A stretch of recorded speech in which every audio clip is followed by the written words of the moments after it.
How do I deal with getting someone else's email? Hi everyone, Leo Notenboom here for askleo.com. Here's the question. Leo, I have an ongoing problem. I routinely, sometimes as many as 3 or 4 times a week, get emails where someone with an email address similar to mine fills out an application, signs up for a newsletter, or even orders a product of some time, and that fingers in my address. I really don't want to change email addresses after using this one for 22 years. Any suggestions on how to stop or reduce this? Well, I can tell you that it happens to me constantly. I regularly get emails that were clearly, and I do mean clearly, intended for someone else, likely with an email address that is similar to one of mine. I have theories about why this happens to most folks, and additional theories about why my situation might actually be a little special. I'll share how I deal with this situation. All right, reason number one, I think you touched on it, typos. The single biggest reason you and I get emails for accounts that aren't ours is that the actual account holder, or whoever else is setting up the account, entered our email address by mistake. For example, if someone is attempting to enter John at example.com, but types in JOHAN at example.com by mistake, then if you're Johan in this case, you'll be getting those emails intended for John. As I said, I get this all the time. My 2 Gmail accounts have 6-letter email names, and people often typo their own email address, so I get the result. For example, I recently bought auto parts in Florida and got signed up to that store's mailing list. I'm honestly shocked at how often people type their own email addresses incorrectly. This is why so many services have you type in your email address twice. Particularly if you have a short email address or your email address has a common structure or name, it's just going to happen often. Now, reason number 2, avoidance. I theorize this scenario happens when a young person is creating an online account requiring an email address. They don't have an email address, they don't want an email address, and they don't want to take the time to create one. So they enter one at random just to satisfy the sign-up process. I routinely get signed up for Roblox accounts, for example. If the one they enter at random happens to be yours, you'll get whatever notices are sent to it.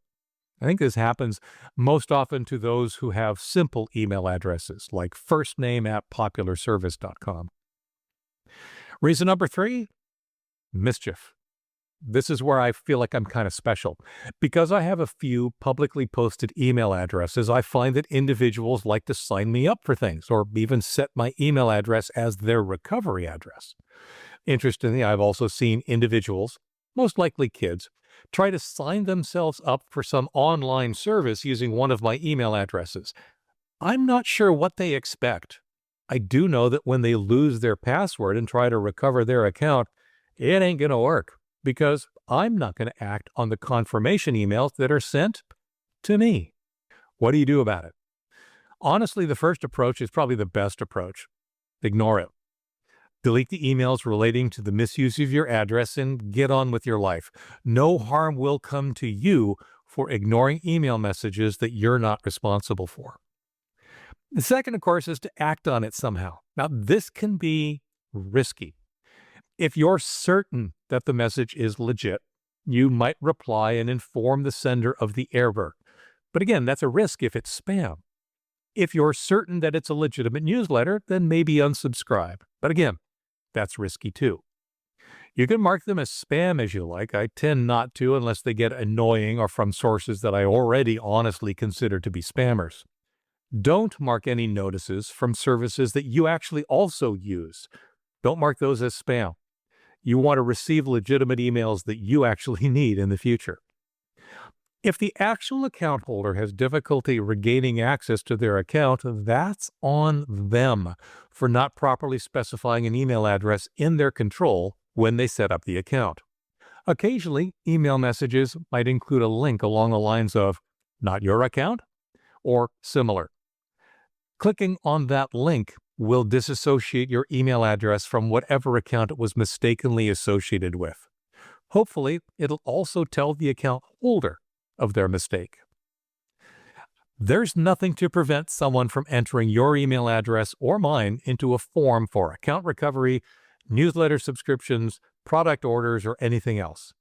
There's no liability on our part, it's just an annoyance. That's why most services and email subscriptions have you confirm your email address before they accept it as valid. Ignore those you didn't ask for, and you shouldn't be bothered again. Unfortunately, not all services take this extra confirmation step. Nonetheless, there's nothing you can do about it other than ignore, delete, or spam the messages that result. And for the record, I would not change my email address over this. Deleting the emails is easy. Switching to a new email address is not. For updates, for comments, for links related to this topic and more, visit askleo.com/190528. I'm Leo Notenboom, and this is askleo.com. Thanks for watching.